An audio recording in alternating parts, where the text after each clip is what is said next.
অভিনন্দন team India. অসাধারণ খেলা সত্যি। আজকে খেলা দেখে মন ভরে গেল। যারা ১২০ রান তুলতে পারে না, তারা আবার আসে ইন্ডিয়ার সঙ্গে খেলতে। লজ্জা করে না তোদের? হ্যাঁ? ১২০ রান তুলতে পারিস না? ছিঃ!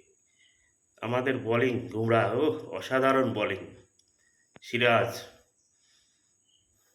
হার্দিক পান্ডিয়া, সত্যিই অসাধারণ বোলিং। পাকিস্তানকে যে এভাবে ন্যাকামো চুবানি খাওয়াবে ভাবতে পারিনি।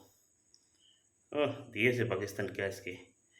আবার জিততে পারিস না, আবার বড় বড় বাদ দিস। বিশ্বকাপ জিতবো। হ্যাঁ? ১২০ রান তুলতে পারিস না, বিশ্বকাপ জিতবি? তোদের লজ্জা করে না? হ্যাঁ? বড় বড় বাতিস বাবর, কি সত্যি বাবর, কি খেলা দেখালি, পারলি না। আমাদের ইন্ডিয়া বেস্ট, করবো লড়বো জিতবো, বিশ্বকাপ আমরাই পাবো। নমস্কার।